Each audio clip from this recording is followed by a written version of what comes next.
Hello everyone, Claw Nation Reviews back again with another video, and this time let's review a movie that could have been a hit or miss. Came out a few months ago maybe, I think back in March. So let's talk about it, shall we?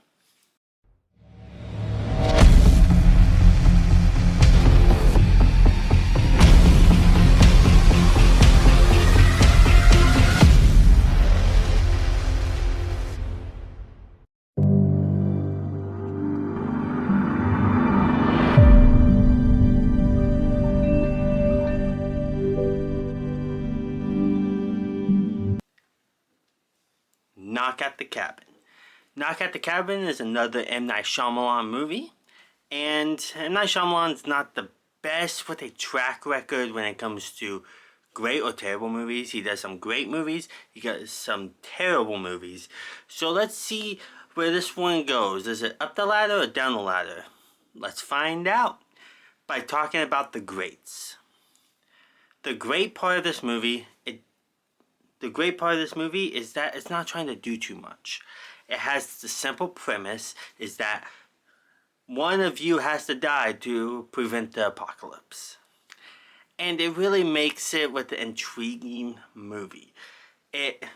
Sometimes it doesn't make sense of how they know this, but they try to execute it with excellency when it comes to this movie. But it doesn't try to do too much. It just has this one premise and it wraps around it like a Christmas present, practically. But other than that, that's literally the great part of this movie, is that it doesn't try to do too much. The characters are really well. They don't really have any backstories, but the characters are pretty good in this movie. Like, this is a pretty good acting movie. Dave Bautista does a really great part in this movie. He's probably one of the big standouts. He does really good at acting in this movie and trying to do more. You could tell that he really wants to be a big actor, but not trying to do big projects anymore. He's trying to do these little projects, and it really works well with him of being this type of nonchalant guy, but trying to prevent the apocalypse by trying to convince one of them to kill one of the other. And it's really well executed in that sense. The other actors are pretty forgettable. Like, I don't really remember them as much. I remember the ones that have to decide who they get to kill. Like, are they going to believe this, or are they going to go through with it? They're one of the big standouts too, just like Dave Bautista. But Dave Bautista's friends are not really standoutable. Like, you don't really remember them as much throughout the movie. They're just there to support Dave Bautista and his goal with this movie. And that's the great part, is just the acting, that it doesn't try to do too much into one movie. So now let's talk about the alright portion. This one, there's not that much about it that's alright. The alright part is it's like over an hour and 30-minute movie of it just doing the same things. It's practically just in the house. It's pretty boring, to be honest. It was a pretty boring movie.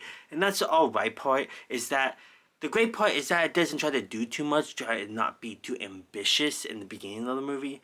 But the alright part is that it does feel boring, that it doesn't try to do too much, because the whole premise starts out really fast, and it just feels like it's not part of the real world, and the way they do it is alright.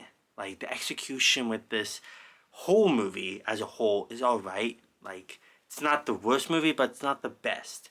And as an M. Night Shyamalan movie, it's definitely in the middle of the ladder. It hasn't moved an inch. It's literally deciding if it should go down or it should go up, and it just stays there. It's an alright movie when it comes to that sense.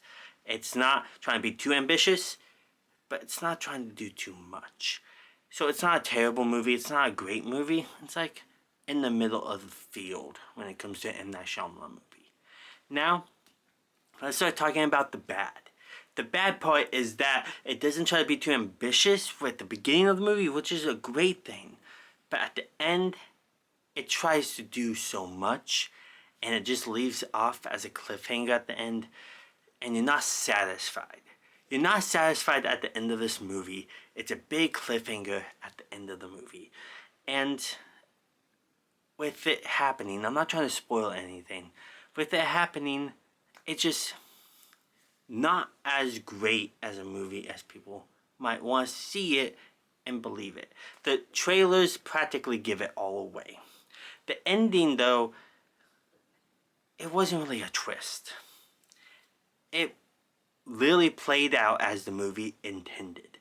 When you watch the movie, you're thinking like, oh, they're not going to be this obvious that they're actually going to go through with this. But at the end, that's what happens. You know what's going to happen by the end of this movie. You know everything. And that's just what makes this movie bad. Is that it doesn't make it seem like it's going to revert your expectations with the ending. It just does what you think it's going to do, and then it ends in a bad note that doesn't really satisfy me at the end. It's just, you sit there not even liking the movie anymore.